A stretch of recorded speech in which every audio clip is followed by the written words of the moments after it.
My name is Michael Thompson, and I never imagined that at 25 years old, my life would collapse under a weight I couldn't bear. Here in Chicago, where the wind cuts through the downtown corridors like broken promises, I had built what everyone else saw as success. A corner office on the 32nd floor of a glass tower, a BMW in the underground garage, and an apartment overlooking Lake Michigan that cost more than my father made in 2 years. But success, I learned, can be the heaviest burden of all. If you believe that miracles still happen, or if you've ever experienced something that deeply touched your faith, share your story in the comments. And don't forget to subscribe to the channel so we can continue walking this journey of faith together. The morning it all began to unravel started like any other Wednesday in November. I remember the smell of burnt coffee in my kitchen, the familiar ache in my shoulders from sleeping wrong on my leather couch again, and the stack of unopened bills on my granite countertop. Outside my floor-to-ceiling windows, Lake Michigan stretched gray and endless, matching the color of my thoughts.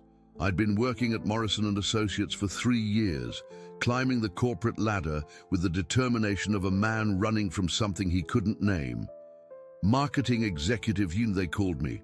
Problem solver, rising star. But every morning when I looked in the bathroom mirror while shaving, I saw something different, a stranger wearing my face, going through motions that felt increasingly hollow. The pressure had been building for months. My father, Robert Thompson, called every Sunday from our family home in Naperville, his voice carrying that familiar mix of pride and expectation. "Michael's doing great things in the city," he'd tell my mother within my earshot. "Making more money than I ever dreamed of." My mother, Sarah, would take the phone and ask about my eating habits, my social life, whether I'd found a nice girl yet. I'd lie smoothly about all of it. The truth was, I hadn't had a meaningful conversation with another human being in weeks. The truth was, I lived on takeout Chinese food and energy drinks. The truth was, I lay awake most nights staring at the ceiling, feeling like I was suffocating under the weight of expectations I'd created for myself. That Wednesday morning, as I stood at my bathroom mirror with shaving cream covering half my face, I paused. The razor felt heavier than usual in my hand. My reflection looked back at me with hollow eyes, and for a moment I didn't recognize the man staring back. When had I become so thin? When had my skin taken on that grayish pallor? When had my eyes lost their light? I finished shaving mechanically, splashed cold water on my face, and got dressed in my usual armor, charcoal suit, white shirt, red tie, the uniform of success. But as I knotted that tie around my neck, it felt more like a noose. The ride down in the elevator was silent, except for the soft jazz playing overhead, 27 floors of descent, each one feeling like another step away from who I used to be. In the parking garage, my BMW sat in its assigned spot. Pristine and cold, I sat behind the wheel for a full 5 minutes before turning the key, listening to the sound of my own breathing echo in the enclosed space. The drive to work took me over the Chicago River, crossing the LaSalle Street Bridge. It was a route I'd taken thousands of times, but that morning, something made me slow down. I glanced over at the dark water flowing beneath me, and for just a moment, I felt something I couldn't name. Not quite fear, not quite longing, something in between. At the office, the day proceeded with its usual relentless pace. Meetings about quarterly projections, conference calls with clients whose voices blended together into white noise, emails that demanded immediate attention but signified nothing important. My assistant, Jennifer, brought me lunch I didn't eat and coffee I barely touched. She asked if I was feeling all right, and I gave her my practiced smile. "Just tired, Jen. You know how it is." But she looked at me with concern that felt foreign, as if kindness was a language I'd forgotten how to understand. By 6 o'clock, The office had emptied except for the cleaning crew and a few other souls like me who had nowhere else to go. I stayed at my desk, pretending to work on a presentation that was already finished, just to avoid going home to my empty apartment. The silence felt suffocating, but the thought of my own solitude felt worse.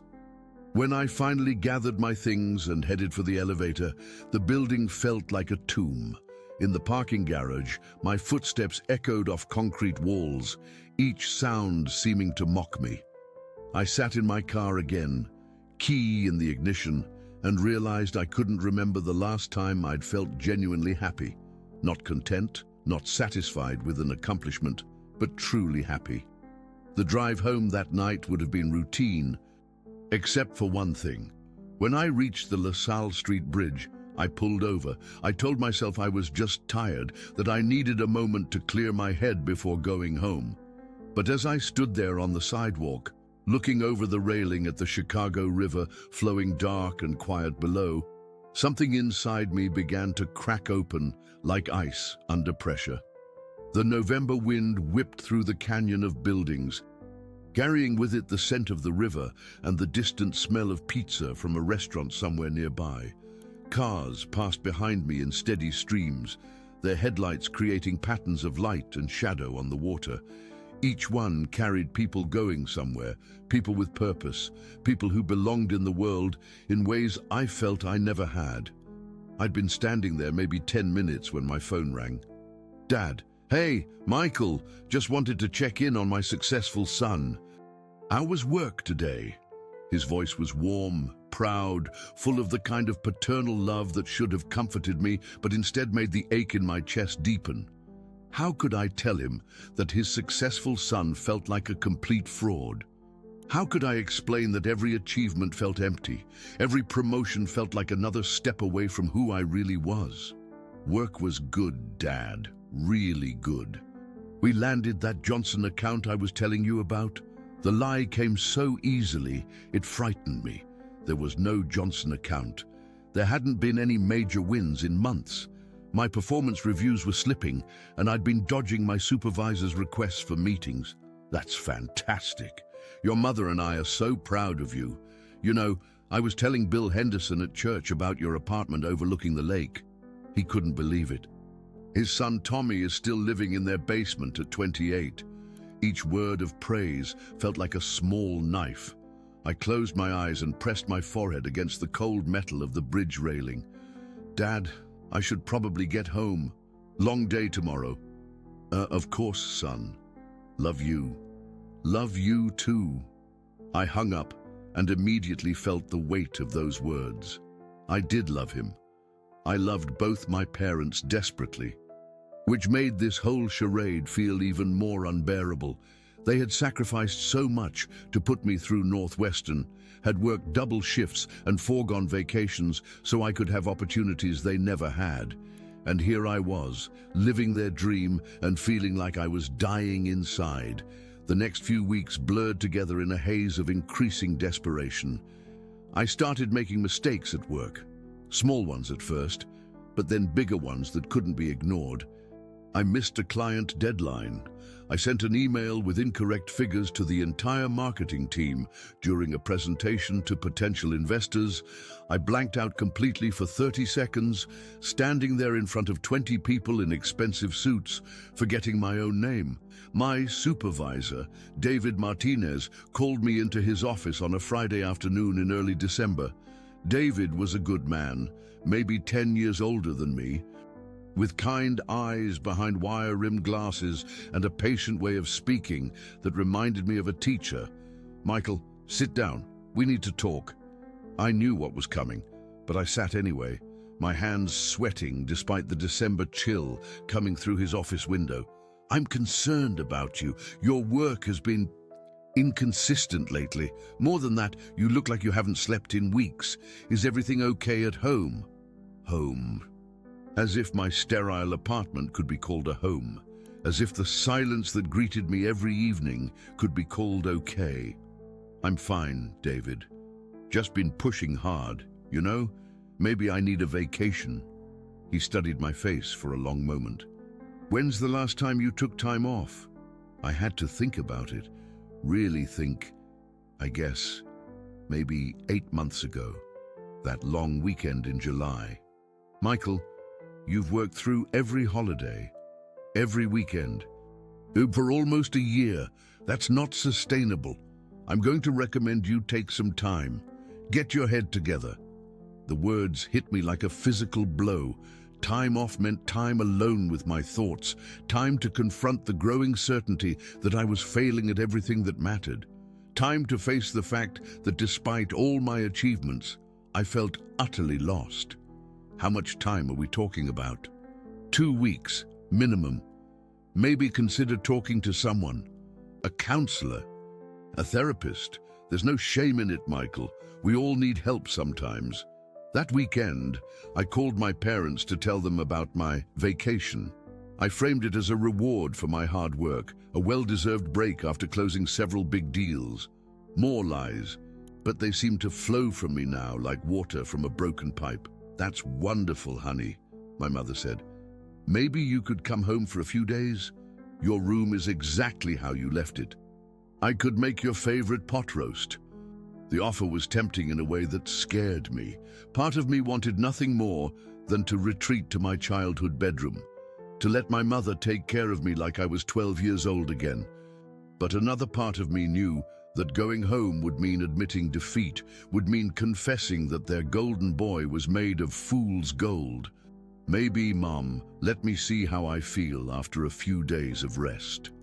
That Sunday night, alone in my apartment, with 2 weeks of forced solitude stretching ahead of me, I stood on my balcony looking out at Lake Michigan.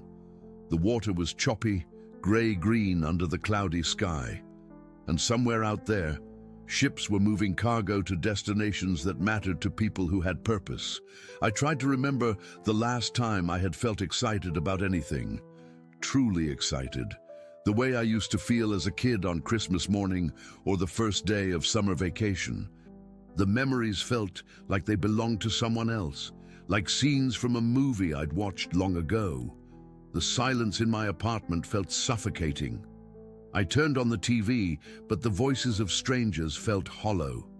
I tried to read, but the words blurred together meaninglessly. I attempted to sleep, but my mind raced with thoughts of all the ways I was disappointing everyone who believed in me. By Tuesday of my first week off, the walls of my apartment felt like they were closing in. I had to get out, had to move, had to do something. So I drove.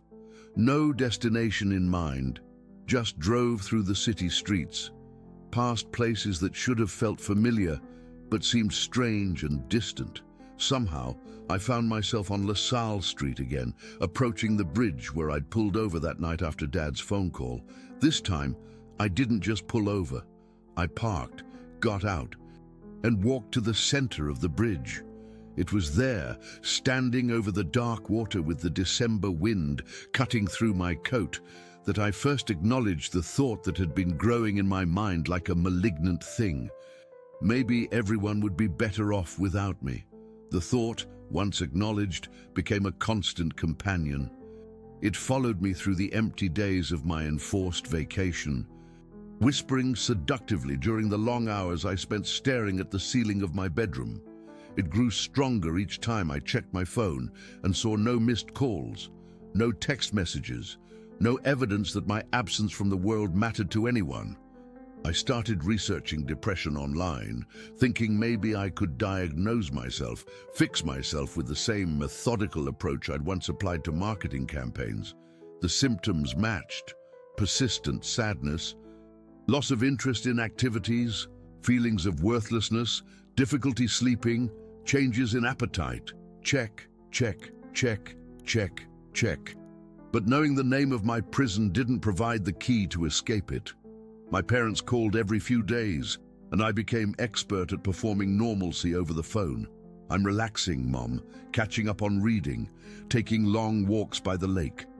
None of it was true. I barely left my apartment except to buy groceries I didn't eat and pick up prescriptions for sleeping pills that barely helped. "You sound tired, honey," my mother said during one of these calls.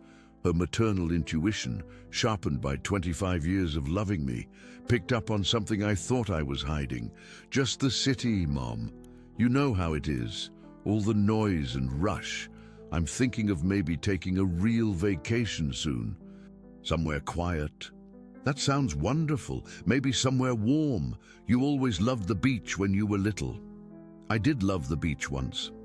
I could remember being 7 years old, building sandcastles on the shores of Lake Michigan during a family trip to Michigan City.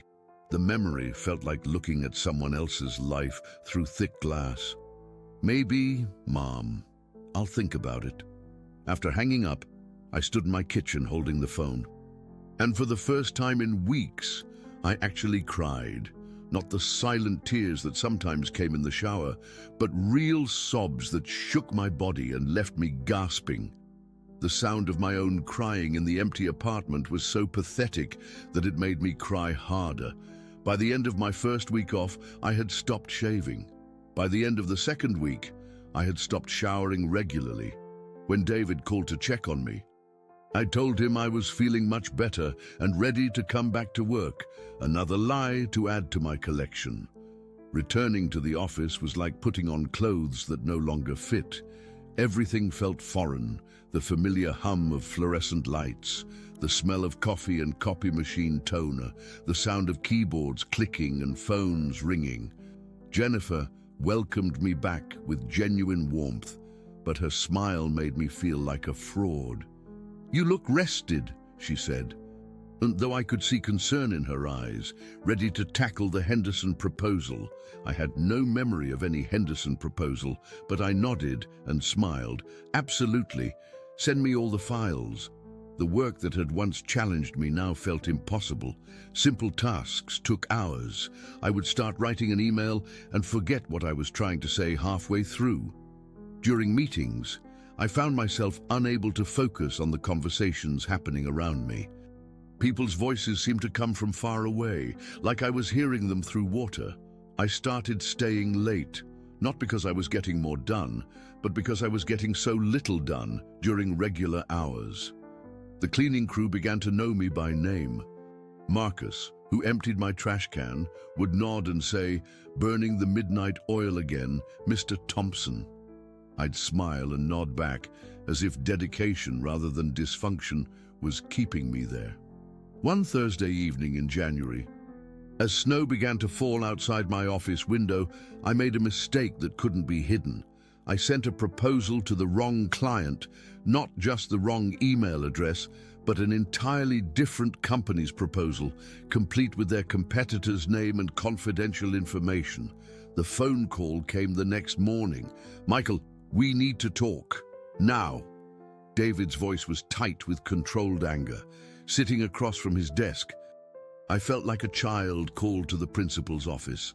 But unlike childhood punishments that eventually ended, this felt like the beginning of something irreversible.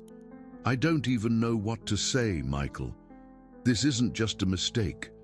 This is a breach of confidentiality that could cost us a major client. What's going on with you?" I wanted to tell him. I wanted to explain about the weight that pressed down on my chest every morning, making it hard to breathe. I wanted to describe the fog that seemed to surround my thoughts, making everything unclear and difficult. I wanted to confess that I felt like I was disappearing piece by piece, until soon there would be nothing left. Instead, I said, "It won't happen again. Michael, I like you.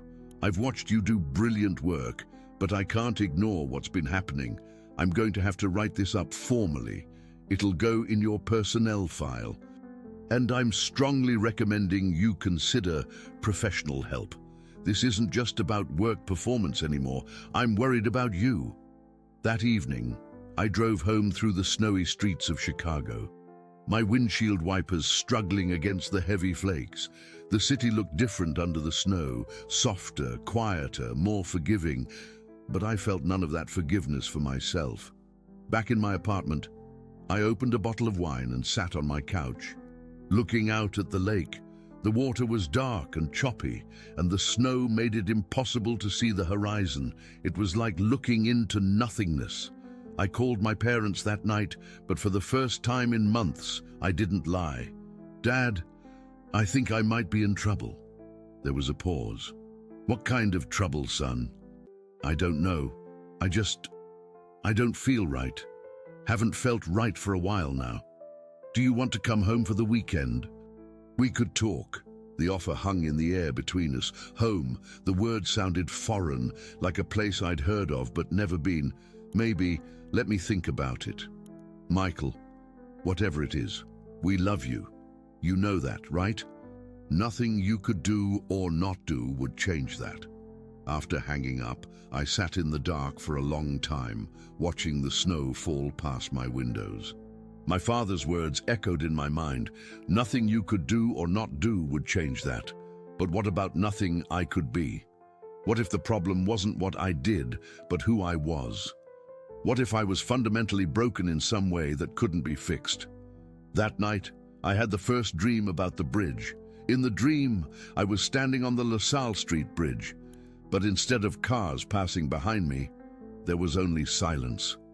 The water below was perfectly still, like black glass, and somewhere in the distance, someone was calling my name, but I couldn't tell if they were trying to save me or saying goodbye. I woke up with my heart pounding and the taste of metal in my mouth. Outside my bedroom window, the snow was still falling, and the city was wrapped in a white silence that felt like the end of the world. The formal reprimand arrived on my desk on a Tuesday morning in February, sealed in an envelope marked Personnel Action, Confidential. My hands shook as I opened it, though I knew what it would say. The language was clinical, professional, devastating. Failure to maintain professional standards, breach of client confidentiality, recommendation for immediate counseling, probationary status, effective immediately. I read it 3 times before the words truly sank in. Probationary status. One more mistake and I'd be finished. The career I'd built, the identity I'd constructed, the dreams my parents had invested in, all of it balanced on a knife's edge. Jennifer knocked softly on my office door. Michael, there's someone here to see you. For a moment, my heart leapt. Maybe it was David coming to tell me the whole thing was a misunderstanding. Maybe it was a client, impressed with some forgotten piece of work I'd done. Maybe it was someone, anyone, bringing good news into this nightmare my life had become. But when I looked up, I saw my father standing in the doorway. Robert Thompson looked older than I remembered, his grey hair thinner, his shoulders slightly stooped. But his eyes held the same steady kindness they'd always carried, along with something new, worry, deep, parental worry that carved lines around his eyes and mouth. Dad, what are you doing here? Your supervisor called me son, said he was concerned about you, said maybe family should know what was going on. The betrayal hit me like a physical blow. David had gone behind my back, violated my privacy, treated me like a child who couldn't handle his own problems, except sitting there in my office with the reprimand letter in my hand and my father's worried face before me.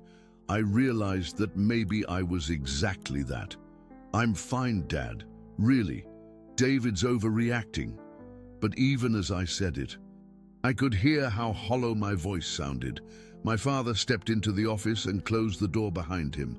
Michael, look at me. Really look at me. I met his eyes, and in them I saw myself reflected, thin, hollow-eyed, wearing a suit that hung too loose on my shrinking frame. I saw the son he barely recognized, and it broke something inside me. When's the last time you ate a real meal? He asked gently. I had to think about it, really think. Days blurred together in a haze of coffee and vending machine snacks and meals forgotten in takeout containers. I eat, Dad. When's the last time you called just to talk?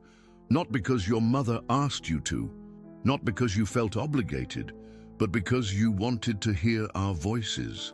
The question hung in the air between us. I couldn't remember. Son, I've been watching you disappear for months. Every time we talk, there's a little less of you there. Your mother cries after every phone call because she can hear it in your voice. We're scared, Michael. We're scared we're losing you. The words hit me like hammer blows. I had been so focused on maintaining the fiction of my success that I hadn't considered what my withdrawal might look like from the outside. To them, I wasn't just struggling, I was disappearing. I didn't want to worry you, I whispered. Worry us. Michael, not worrying us would be telling us the truth, letting us help, coming home when things got hard instead of trying to carry it all alone. He was right, of course, but admitting that felt like admitting failure on every level that mattered. Take some time off, he continued. Real time off. Come home. Let us take care of you for a while. The offer was tempting in a way that frightened me.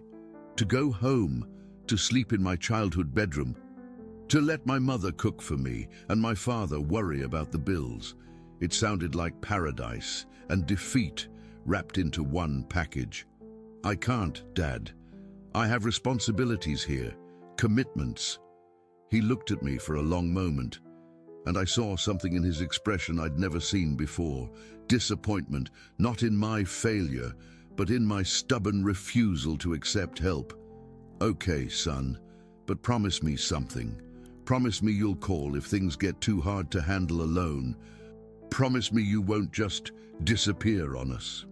There was something in the way he said disappear that made me look at him more closely. Did he somehow know about the thoughts that had been growing in my mind?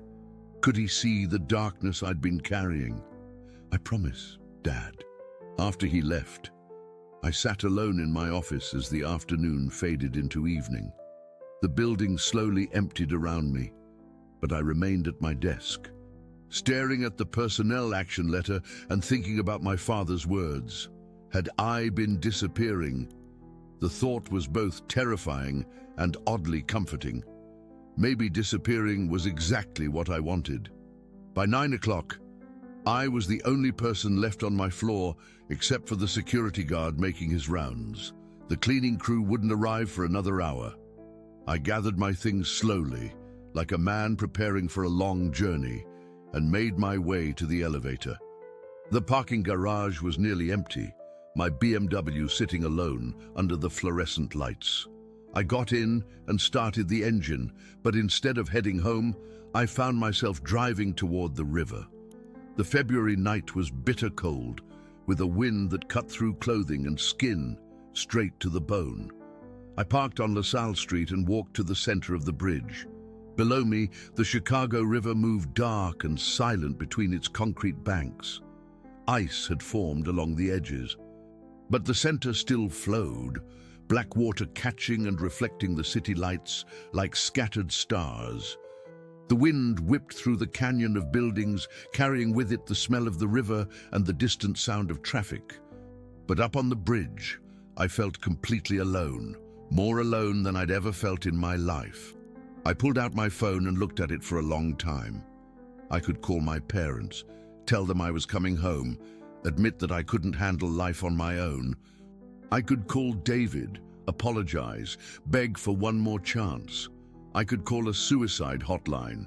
I'd looked up the number weeks ago and stored it in my contacts, though I'd never had the courage to dial it. Instead, I turned the phone off and put it in my pocket. The metal railing was cold against my hands as I gripped it, leaning forward to look down at the water. How far was it? 50 feet? 60? Would it be quick, or would I have time to regret the decision on the way down? This is insane, I said aloud, my words lost in the wind. But was it? Was it more insane than continuing to live a life that felt like a slow-motion suffocation? Was it more insane than disappointing everyone who believed in me, one failure at a time?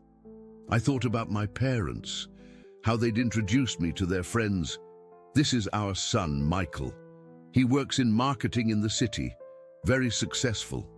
What would they say at my funeral? Would they still be proud? Or would they finally understand that their successful son had been a carefully constructed lie? The wind grew stronger, and I closed my eyes against it. When I opened them again, The city looked different, softer somehow, less harsh. The lights reflected on the water seemed almost beautiful, like a pointillist painting made of loneliness and electric hope. I stood there for what felt like hours, though it might have been minutes. Time seemed to stretch and compress around me, elastic with possibility and terror. Cars passed behind me occasionally, but none stopped. No one called out to ask if I was okay. In a city of millions, I was utterly alone with my thoughts and the dark water below. And in that solitude, in that moment balanced between decision and indecision, something began to shift. Not salvation, not yet, but a crack in the certainty that had brought me there. A whisper of doubt about my doubt. A question mark where there had been only a period. The night was far from over, and the hardest part was yet to come. But standing there on the La Salle Street Bridge, with the wind cutting through me and the water flowing beneath, I felt the first stirring of something I hadn't felt in months. I felt present, fully, terrifyingly present in my own life. It was past midnight when the city finally grew quiet around me. The traffic had thinned to an occasional car, their headlights sweeping across the bridge like lighthouse beams before disappearing into the urban darkness. The wind had calmed slightly, but the February air still cut through my coat, numbing my face and hands where they gripped the bridge railing. I'd been standing there for over 3 hours, though time had become elastic, meaningless. My legs ached from standing motionless, and my fingers had gone numb from the cold metal, but I couldn't seem to make myself move. Not forward, not backward, not anywhere at all.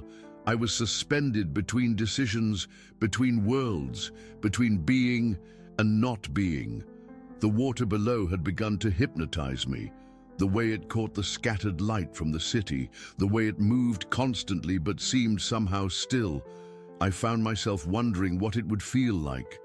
The moment of impact, the shock of the cold, the final silence. Would there be peace in it? Would the constant noise in my head finally stop? I can't do this anymore. I whispered to the river, to the night, to whatever force in the universe might be listening. I just can't. My voice was raw from the cold air, barely audible even to myself. But saying the words aloud made them feel more real, more final. This wasn't just a thought anymore, a fantasy I entertained during sleepless nights. This was a decision crystallizing in the frozen air around me. I pulled my hands from the railing and looked at them in the dim streetlight. They were white with cold, the knuckles cracked and bleeding slightly. These hands had signed contracts, typed thousands of emails, shaken hands with clients and colleagues. They had accomplished things that should have mattered. But looking at them now, they seemed like tools that belonged to someone else. Someone who had tried and failed to be me. You never lived, I said to those hands, to the man who owned them. You just performed living. The admission hung in the air like a visible thing. 25 years of performing success for my parents, performing confidence for my colleagues, performing happiness for myself. The only authentic thing I'd felt in months was this crushing weight of hopelessness, and even that felt too big to carry alone. I turned around and looked back at the city behind me. Chicago stretched out in all directions, millions of lights in millions of windows, each one representing lives being lived with purpose and connection I couldn't fathom. Somewhere out there, my parents were probably asleep in their bed in Naperville, trusting that their son was safely tucked away in his expensive apartment, living the dream they'd worked so hard to give him. They would never understand this. How could they? They had raised me with love and sacrifice and hope, and I was about to throw it all away because I was too weak to figure out how to live with it. I'm sorry, I whispered in their direction. I'm so sorry. The apology felt inadequate, but it was all I had. I turned back to the river and gripped the railing again. The metal was so cold it burned my palms, but I held on tighter, using the pain to focus my scattered thoughts. This was it. This was the moment. No more standing here thinking about it. No more maybe tomorrow. No more hoping things would somehow get better on their own. I had reached the end of my ability to pretend everything was fine, the end of my strength to carry the weight of disappointment in myself, in life, in the gap between what I'd thought adulthood would be and what it actually was. I swung one leg over the railing. The act was surprisingly difficult. The railing was higher than it looked, and my legs were stiff from the cold. But I managed it, sitting sideways now with one leg on each side of the barrier. The wind felt different here, stronger, more insistent. My heart was pounding, not with fear exactly, but with the adrenaline of irrevocable action. I looked down at the water again. It seemed much farther away now, much more real. This wasn't a thought experiment anymore. This was happening. Michael? The voice came from behind me, quiet but clear enough to cut through the wind. I froze, one hand still gripping the railing, my body balanced precariously between safety and oblivion. No one had used my name. No one was supposed to be here.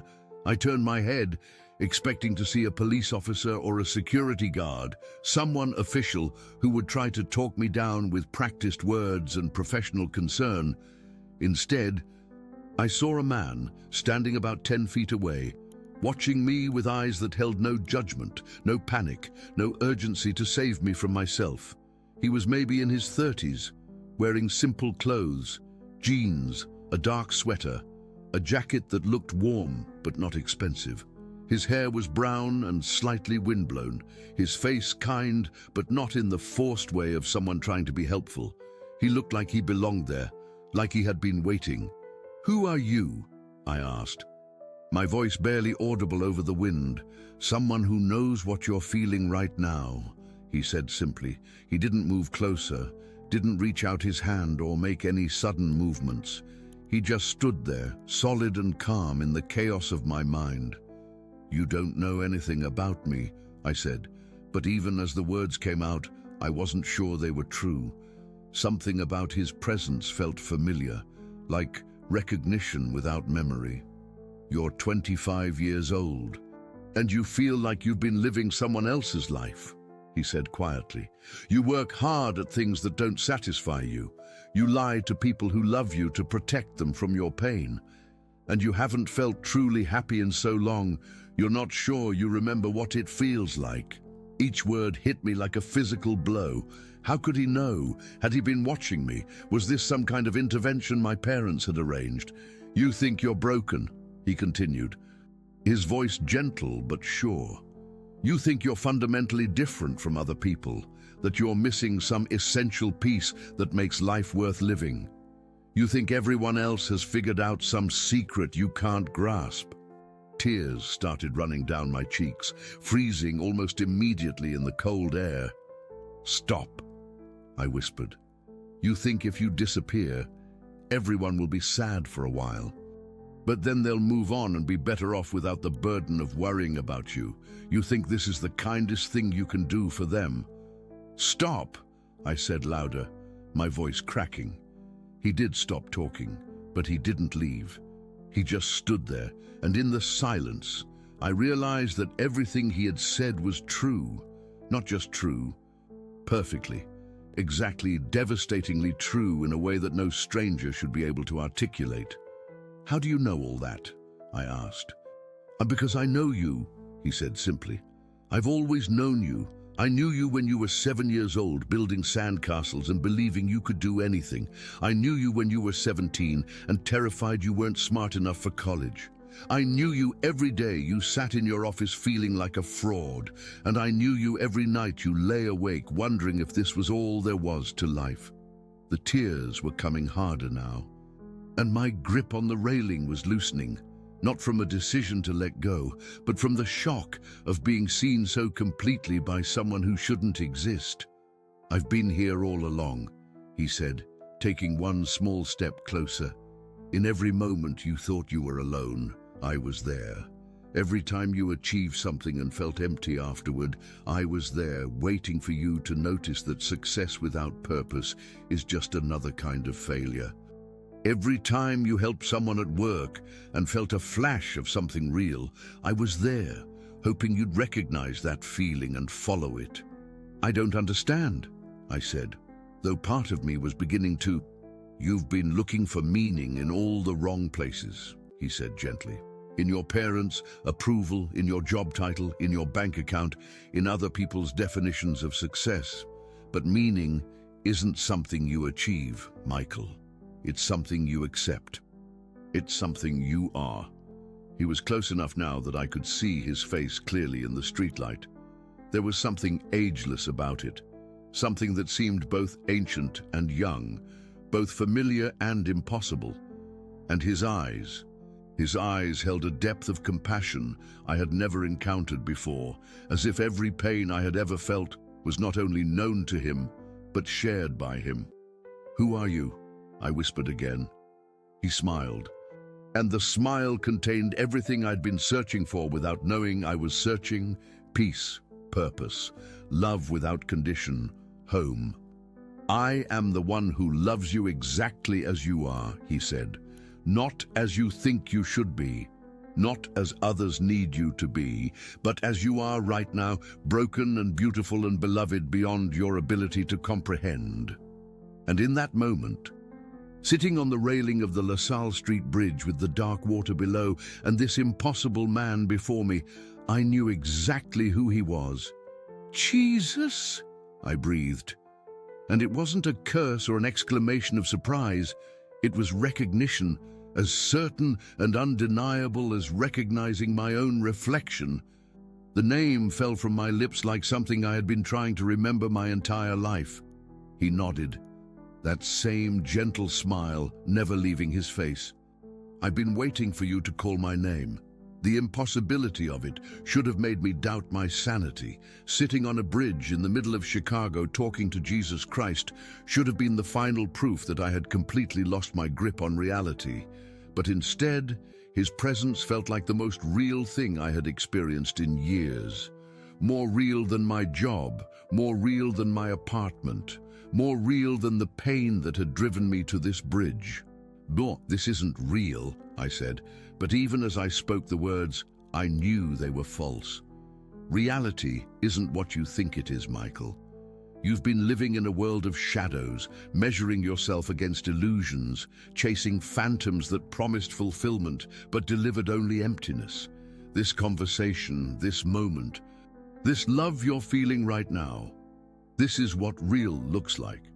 The love he mentioned wasn't something I was feeling in any way I had ever experienced love before. It wasn't the conditional love of achievement or the anxious love of family obligation. It was something that seemed to emanate from him like warmth from a fire, enveloping me completely, accepting everything I was without requiring me to be anything different. "I've made such a mess of everything," I said, the words coming out between sobs. "I've failed at everything that mattered. I've lied to everyone who trusted me. I've wasted every opportunity I was given." "You've been trying to live a life that wasn't meant for you," he said simply. "You've been trying to find worth in worthless things and meaning in meaningless pursuits. Of course you failed. You were designed to fail at those things. Then what was I designed for? To be loved, to love others, to recognize the sacred in the ordinary, the eternal in the temporary, the divine in yourself and everyone around you." He paused, letting the words settle between us.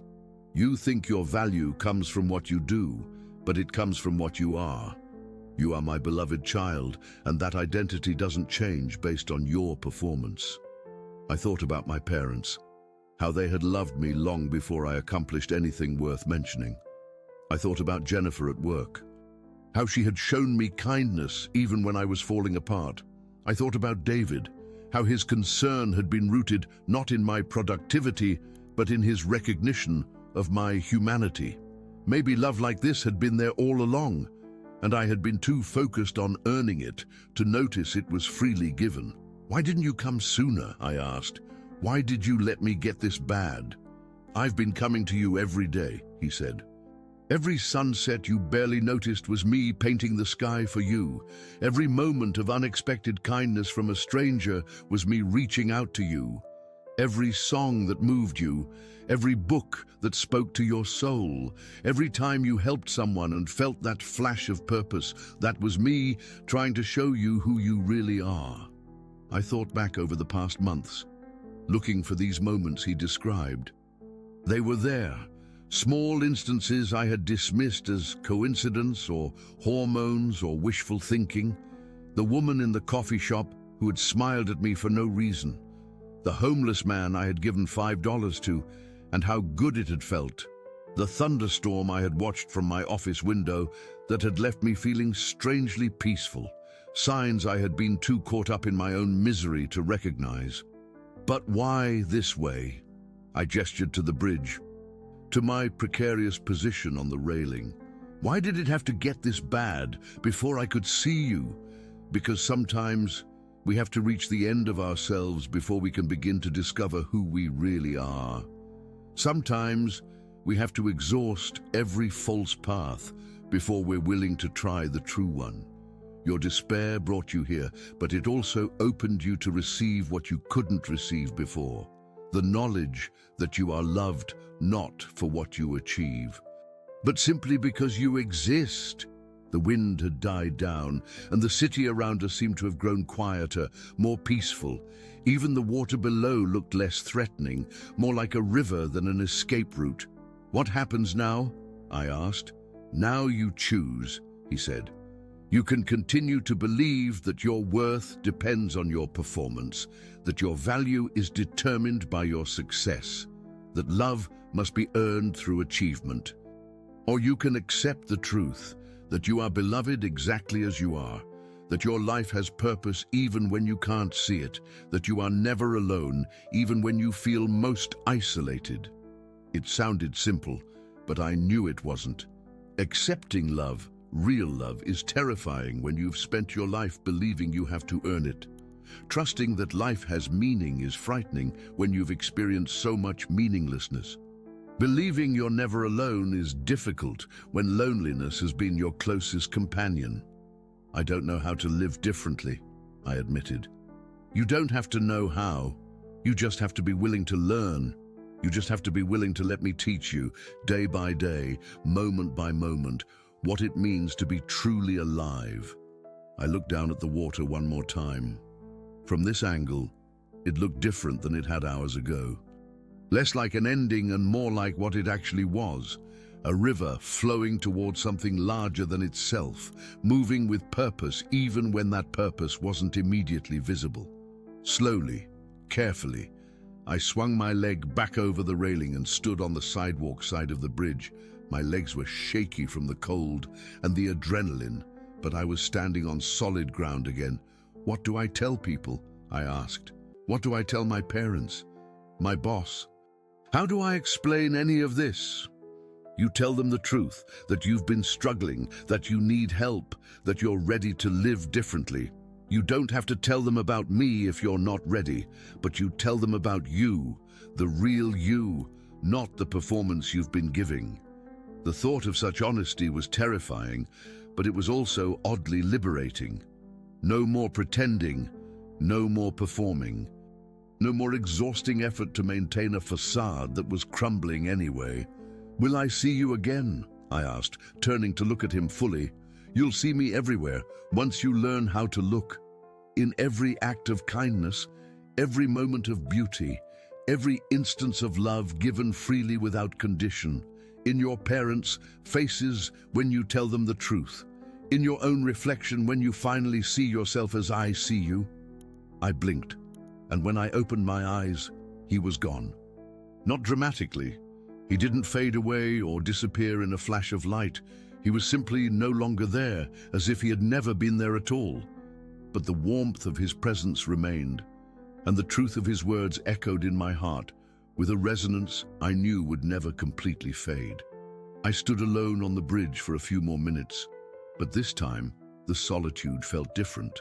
Not empty or abandoned, but peaceful, full of possibility rather than despair. Finally, I pulled out my phone and turned it back on. I had 7 missed calls from my father and 4 text messages from my mother. The most recent one, sent just an hour ago, read simply, "We love you. Please come home." I hit the call button. Dad.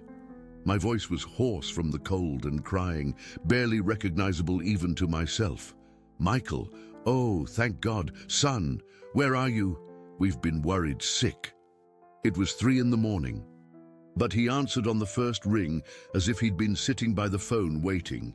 In the background, I could hear my mother's voice. "Is it him? Is he okay?"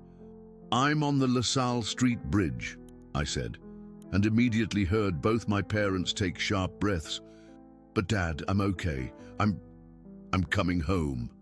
There was a moment of silence that stretched between us, filled with everything we hadn't said to each other in months, maybe years.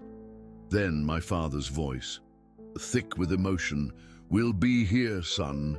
However long it takes you to get here, we'll be waiting." The drive home to Naperville had never felt longer. Every mile put more distance between me and the man I had been on that bridge and brought me closer to whatever I was becoming. The suburbs looked different at 3:30 in the morning, peaceful and still, like a world holding its breath. My parents' house sat dark, except for the porch light and the glow from the living room window. As I pulled into the driveway, the front door opened, and both my parents stepped out onto the porch despite the February cold. They were wearing robes over their pajamas, and my mother's hair was disheveled from sleep, but they stood there like sentinels, waiting for their prodigal son to come home. I sat in my car for a moment, looking at them through the windshield. When was the last time I had really seen them? Not just looked at them during perfunctory visits or phone calls, but actually seen them. My father's hair had gotten grayer, and he seemed smaller than I remembered. My mother was clutching her robe tightly around herself, and I could see she had been crying.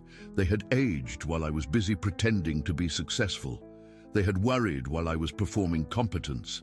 They had loved me while I was convinced I was unlovable. I got out of the car and walked toward them, and my mother met me halfway across the front yard. She wrapped her arms around me without saying a word, and I collapsed into her embrace like I was 12 years old again. She was so much smaller than me now, but her arms felt strong enough to hold all my broken pieces together. "I'm sorry," I whispered into her shoulder. "I'm so sorry, Mom." "Shh," she said, stroking my hair. "You're home now. That's all that matters." My father joined us, his large hand warm and steady on my back. We stood there in their front yard at dawn, 3 people holding each other against the cold and the darkness and the accumulated weight of months of unspoken fear. Inside, the house smelled like my childhood, my mother's lavender soap, my father's coffee, the lingering scent of whatever she had cooked for dinner. Nothing had changed. The same family photos on the mantel, the same worn couch where I had done homework, the same kitchen table where we had eaten thousands of meals together. "Sit," my mother said, already moving toward the kitchen. "I'll make you something to eat." "Mom, it's almost 4 in the morning. I don't care what time it is. You're too thin, and you're home, and I'm going to feed you." So I sat at the kitchen table while my mother scrambled eggs and made toast. The same breakfast she had made for me on school mornings throughout my childhood. My father sat across from me, studying my face with the kind of attention he used to give my report cards. "You want to tell us what happened tonight?" he asked gently. I considered lying, offering some sanitized version that would spare them the worst details. But sitting in their kitchen, surrounded by the evidence of their love, the words Jesus had spoken echoed in my mind. "Tell them the truth." "I was going to kill myself," I said quietly. My mother's hand froze on the spatula. My father's face went white. The words hung in the air between us, naked and terrible and absolutely true. "I've been drowning for months," I continued, "maybe longer. Everything felt impossible. The job, the apartment, pretending to be someone I'm not.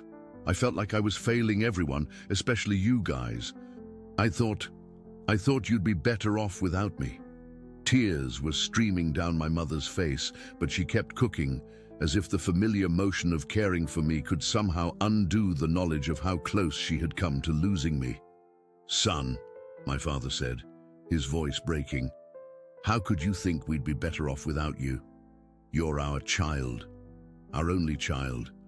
Losing you would have destroyed us. But I'm not the son you raised me to be. I'm not successful or confident or any of the things you wanted me to become." My father leaned across the table and took my hands in his. His palms were rough from 40 years of construction work, hands that had built things that lasted, hands that had provided for his family without complaint. "Michael, listen to me. We didn't raise you to be successful. We raised you to be loved. Success was never the point. You were the point." My mother set a plate in front of me, scrambled eggs, buttered toast, orange juice in the same glass I had used as a child. Then she sat down beside me and took my other hand.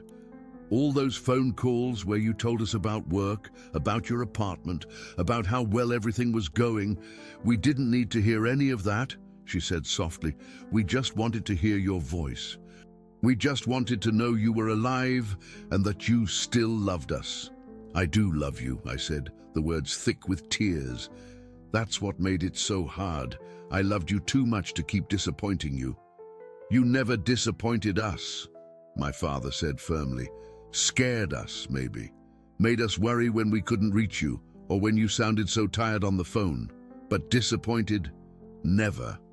I ate the eggs while they talked, and slowly, the familiar comfort of my mother's cooking began to work its small magic. This was love made tangible, simple food prepared by hands that had cared for me since birth, served at a table where I had learned what family meant. "What happened tonight?"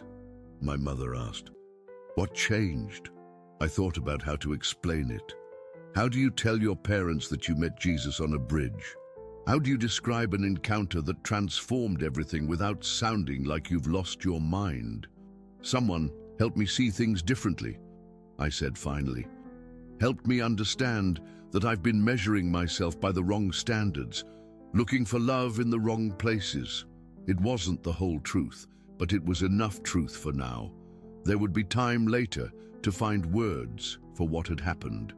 Time to process the impossible reality of divine intervention in the most ordinary of circumstances."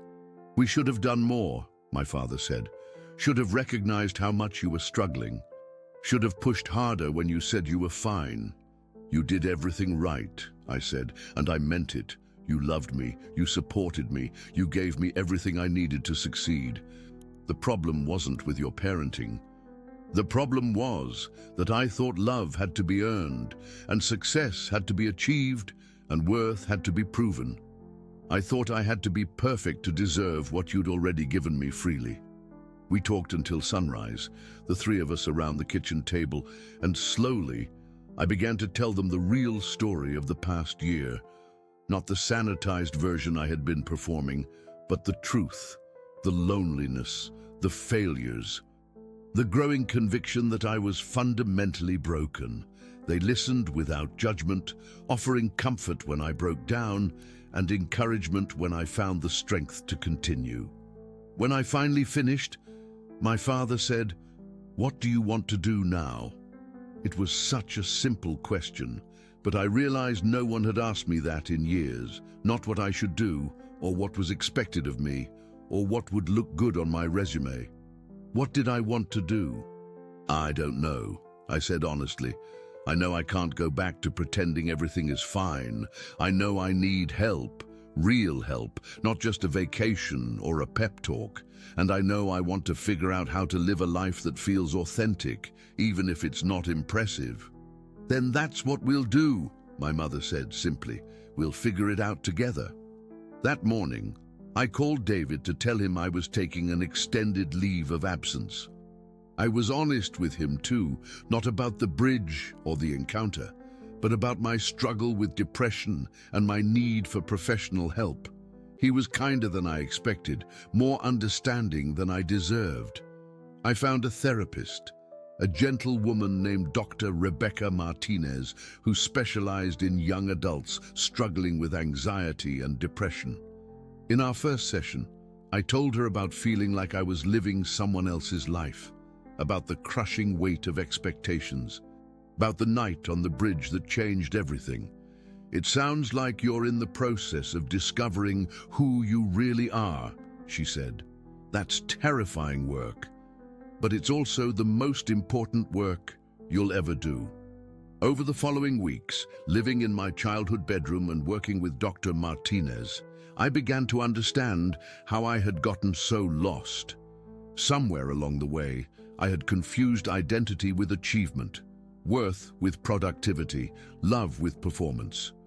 I had been trying to earn what was already freely given and exhausting myself in the process. The healing wasn't instant or easy. There were still days when the old feelings of inadequacy crept in, days when I wondered if I was just being selfish or weak for choosing a simpler path. But each time I remembered that night on the bridge, the voice that had called me beloved, the presence that had shown me what unconditional love looked like. I started attending the small Methodist church my parents had always gone to, not out of obligation, but out of curiosity. I wanted to understand more about the man who had met me in my darkest moment.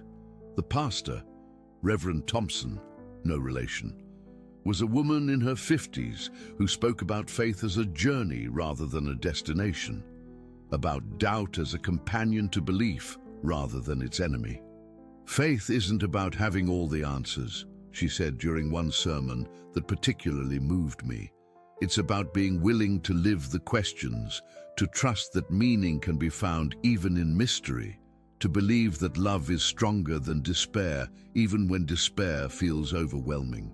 3 months after that night on the bridge, I was sitting on my parents' back porch, watching the sunset when my phone rang. It was Jennifer from work. "Michael, how are you?" "We all miss you around here." "I'm doing better," I said, and for the first time in a long time, it was completely true. "Still figuring some things out, but better." "Well, I have some news that might interest you. David asked me to call you. There's a position opening up in our non-profit division, working with community outreach programs, helping coordinate volunteer efforts, that sort of thing. The pay isn't as good as your old position, but David thought you might find it more fulfilling." I smiled, watching a cardinal land on the fence post. "Tell David I'm interested, very interested." The work, when I started it a month later, was everything my old job hadn't been.